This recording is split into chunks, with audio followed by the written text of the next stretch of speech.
Hello, beautiful people. It's Lisa Turner here from Psycademy, and today I want to talk to you about the difference between Psy Q, high Psy Q, and low Psy Q. And I'm going to turn my gain down a little bit because that's really loud. It's really loud in my ear. Okay, so a lot of people think of being psychic as like the idea of the perfect psychic or a good psychic as someone who is accurate, someone who is spot on. And I'm going to challenge that because here's my theory, my take. You know, here at Psycademy, we do a lot of myth busting and we do a lot of stretching minds and turning thinking on its head. So when we think about a good psychic being accurate, what that presupposes is the only way to be accurate is to be giving somebody information that they already know. Okay? Because that's the only way you can determine the accuracy, right? I'm going to tell you you're wearing blue underpants, or you've got a yellow kitchen, or you've got a dog called Henry.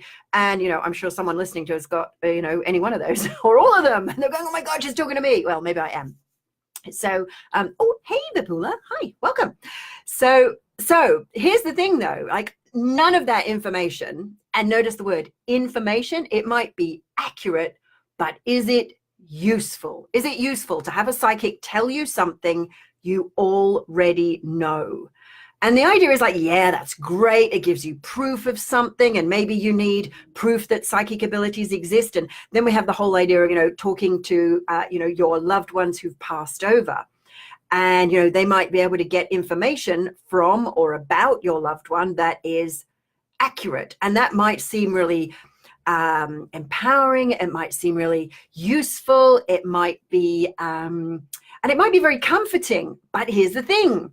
The only way for you to know that that psychic is accurate is if you already know that information. So here's my stretch for you.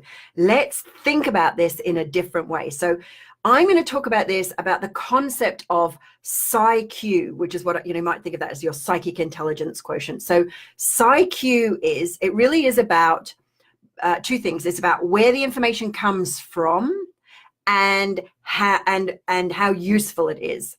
Not how interesting or accurate, but how useful it is.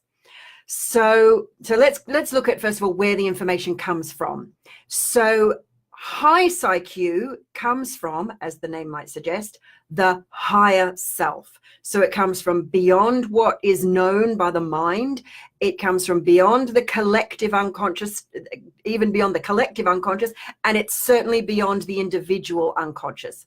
Then we have low Psy Q, which comes from the unconscious mind. So if I was a low Psy Q psychic, I would be connecting with my unconscious mind, which would be then communicating to your unconscious mind and giving me information back that you already had access to via your unconscious mind. Might be interesting, might be exciting, might be some really cool phenomena, like I might be able to read your aura and tell you it was blue or sparkly or red or something. And you with the sparkly aura, you know who you are.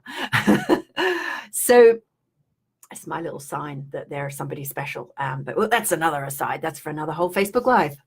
So that's low Psy Q, comes from the unconscious mind. So my unconscious mind is reading your unconscious mind, and then I consciously, verbally tell you back to you what you probably already know. It might be something you've forgotten about, but you already knew it. That's how you can say, wow, she's so accurate. Now, here's the thing. I don't care about being accurate. I do not care about being accurate. I mean, I don't want to be inaccurate, but that's not my goal.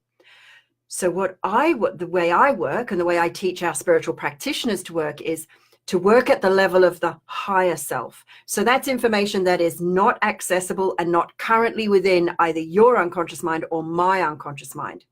So it is useful. It solves problems. It goes beyond giving you information. It creates transformation. Have you ever learned one thing and it's a new thing that you've learned and it changes everything? And the way, one of the things I think about this is when I learned to, itchy nose. So when I learned to drive, I remember when I learned to drive, I'm teaching my daughter to drive at the moment. Oh, that's fun. She drives like she rides a horse. So she tries to stop by pushing down on the seat. Doesn't work. She's got beyond that now, but anyway, That's not how you drive, right? So when I learned to drive, maybe when you learned to drive, it's like it opened up a whole new world for you. Like things that were impossible before are now possible. So this is what happens with high Psy Q at the level of the higher self. Things that were never possible become not only possible, but even probable. So this is where you get, as a high level psychic, you get new insights. Sometimes they're radical. The accuracy is not yet known, because what they're giving you, or what I often give my clients, is information that they will not know when it comes true for some time. It's beyond just some prediction or other. It's this is what you could create. So it's assisting someone to create the future versus predict the future. So when I see the future for people, I don't see, oh, this is going to happen and that's going to happen. What I see is, well, these are the probabilities. And if you took this action, you could get that result. If you took this action, you could get that result. So let's look at some of the other signs when you're working with a psychic, how to know whether they're high Psy Q or low Psy Q. So low Psy Q, the focus is on proof. The interest and the focus is on phenomena. This is where we talk about spirit orbs and, spirits being around us. Like the idea of spirits being around us is actually a low Psy Q phenomena. And we explain way more about that and really go into that in depth on the spiritual practitioner training. But it's about doing what we might call, sometimes called cold reading. And it's where you basically make vague guesses. So the psychic, and this is what some of the really shonky psychics do, they make vague guesses about somebody, and then they look for feedback as to where they're right, and then they follow that rabbit hole down that rabbit. Now, it's the thing about this is low Psy Q is not always empowering. In fact, often it's very disempowering. It might say, I remember I had this experience where so I was in the job that I'd been working for years. I was in the best relationship that I'd ever been in, and he's now my husband, and we're very happy. And this psychic had told me that I needed to leave my job and I needed to leave my husband, and none of that was true. And I remember coming away from this reading feeling absolutely devastated that I'd made all these wrong decisions, and it was very disempowering for me. And I was, a bit like, Neo in the Matrix, where the Oracle says, you eat that cookie and by the time you've finished it, you'll be right as rain. And he throws the cookie in the bin as he comes out. He never finishes the cookie. Well, I didn't finish that cookie. So low Psy Q can often be disempowering, whereas high Psy Q, it is all about empowerment and choice for the clients. It's about the bigger picture.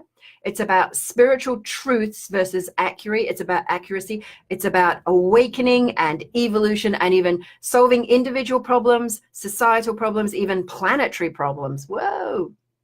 So let's look at some of the other differences. So low Psy Q, you might get things that limit and restrict, only speak to dead people, versus connecting and communicating with highly evolved beings, vague hunches versus specific solutions.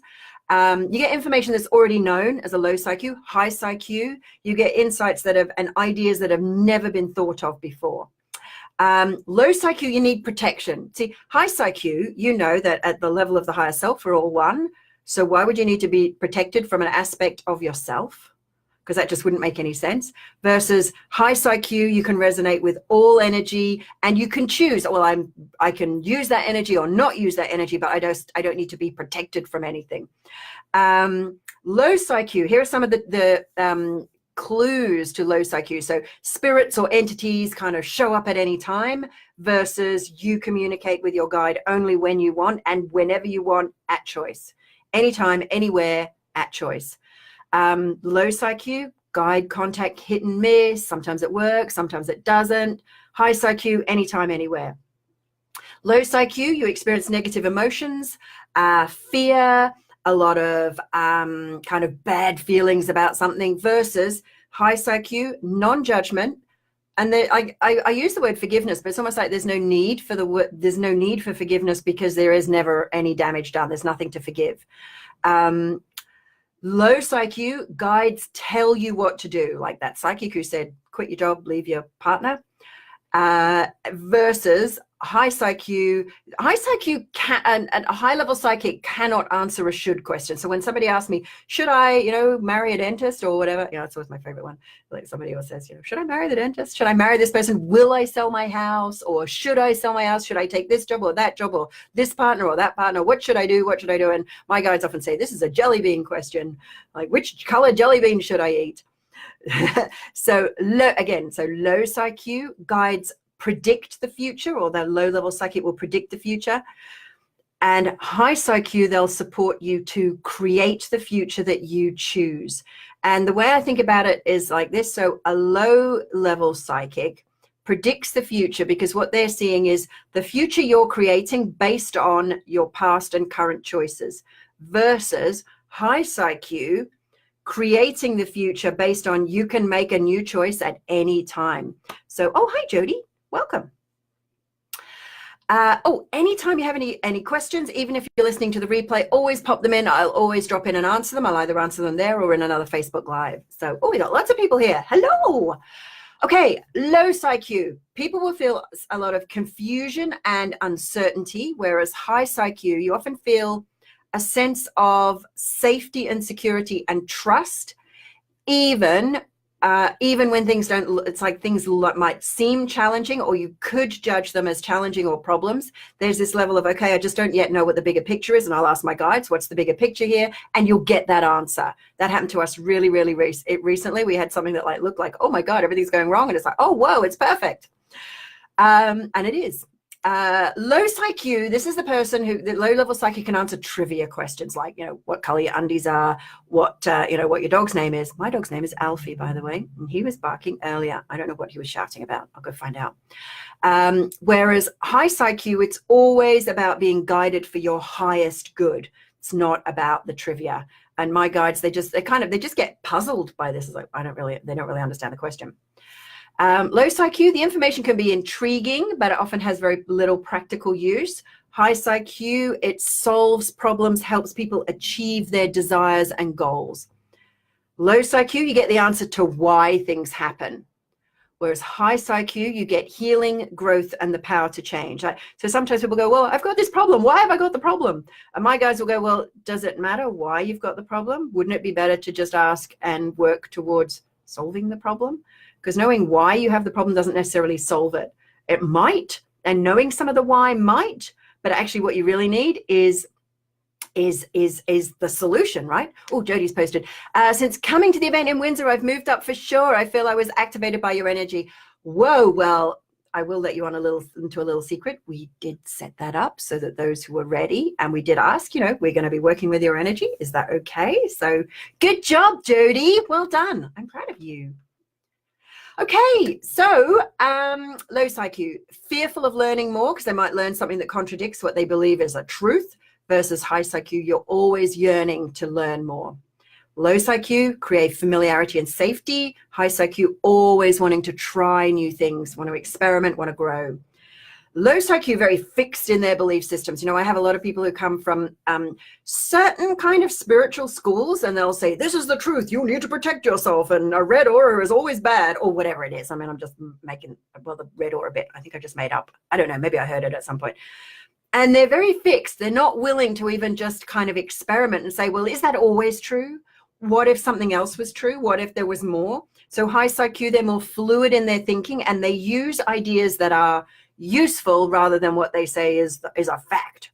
A low Psy Q often accepts without question what they've been told, even if what they've been told has been shown to not work.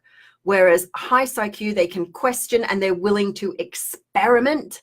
And like my guides never mind what you ask. I mean, sometimes they can't answer, but if you question the information that they give you, they will just interpret that as, okay, they're seeking to know more. They need more understanding. They need clarification. And sometimes they'll say, like, if somebody's questioning it in the that's not true way, like they kind of say, well, they don't really care whether you believe it or not. They'll just say, well, experiment, see what happens.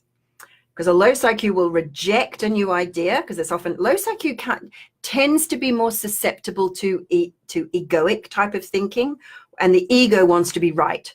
High Psy Q, that's not about being right. It's about what works. So, and you know, I come from a background as an engineer, and as an engineer, we like models. And sometimes one model will work and be true, and sometimes sometimes it just won't work. So sometimes we might use a mathematical analytical solution. Sometimes that's just not going to work. So we use something like a finite element numerical method. So that's when we basically guess, run it through, get an answer, find it's wrong, guess again, until you get closer and closer to something that's actually workable. And engineering there for you. That's what's done in computational fluid dynamics, which may or may not have been in my PhD. So to summarize, the difference between low Psy Q and high Psy Q. High Psy Q is about massive transformation, healing significant issues, creating what I call generative change, where this is where the person expands to beyond what they thought was possible. This is where high Psy Q assists in the evolution of an individual and or a group, supporting people through the next phase of evolution, versus low Psy Q is about gimmicks, tricks, kind of proving they're right, and just, you know, like kind of interesting and intriguing versus useful and empowering. So I don't mind where you are or what you're at, but here's the thing. I am all about empowerment. I want you to be empowered. I want you to remove from your neurology that which disempowers you. So the invitation I have for you is not ask, is this true or not true? Is this right or is this wrong? Ask, is this useful? Does this empower? Does this cause me to grow and expand and become more than I thought was possible? And if that's the case, use it. Use it, my darlings. So if you have any questions, let me know. If you want to become a high-level psychic, then the thing to do is to join one of our programs, whether it's Practical Awakening, whether it's our 3-day event. I'll pop a link to our next 3-day event. At our 3-day events, here's some of the things we do. So the first thing we do is, in no particular order. So one of the things we do is we work on the idea that everyone is born psychic. You are born a high-level psychic, and the reason you're not able to access your higher self is because there's limitations or blocks. So we take you through our higher self therapy. Notice higher self. Woo, cool, huh? So we take you through our higher self therapy process, where we release all of your anger, sadness, fear, hurt, and guilt, and limiting decisions and blocks that stop you connecting to your higher self, removing all the triggers, releasing you from your story so that you're we release you from what's disempowering you right now. We don't empower you. You're already empowered. You've just got some disempowering thinking and wiring in your neurology programming that we'll release and remove. You'll release and remove with higher self therapy. Next thing we do, or another thing we do, is we'll take you through an initiation into your higher self. It's already there. It's already present. We just activate it so that you can have it so that it's conscious for you at any time. Then the other thing that we do is we will, you'll have the opportunity to ask my guides questions. So I will invoke my guides for you so that they come through me. You can ask them questions and get the answers and experience that kind of transformation. And as Jody was saying, when I invoke my guides, you will be, and you're in the room, you will be present and witness to that energy. It is transformative. It really is. And it's not me, it's my guides, and it's you allowing it. So if you're interested in that, and we also, you know, there's way more. We're going to give you, release you from your money shit. Oh, did I swear on Facebook? Your money nonsense, money limiting programming. That's what I meant to say. Oh, I might have sworn. Whoops. Because I'm Australian and we swear all the time and it doesn't mean anything. So if that's interesting to you, if that's the kind of thing that you yearn for and you know that's right for you, join us at our next 3-day event. I'll pop the link in where the dates of the next one are there. The dates and location are there for you. And I will see you at the event or on our next Facebook Live. Remember to, if you like this, push the likey button. If you love it, push the love it button. If you really love it and think others would benefit, click the sharey button and put a little commenty post. Let me know what you thought about it. Does this make sense to you? Do you agree? Do you disagree? I'm happy if you disagree. I don't care. I only ask, does it empower? My experience is low Psy Q, almost by definition, is disempowering. So if it's empowering, it's probably high Psy Q. So there we are. We can work on that basis, right? Who wouldn't want empowerment? I think everyone would. So till next time, my darlings, lots and lots of love to you. Mwah. Love you lots. My heart to your heart. God bless. Bye for now.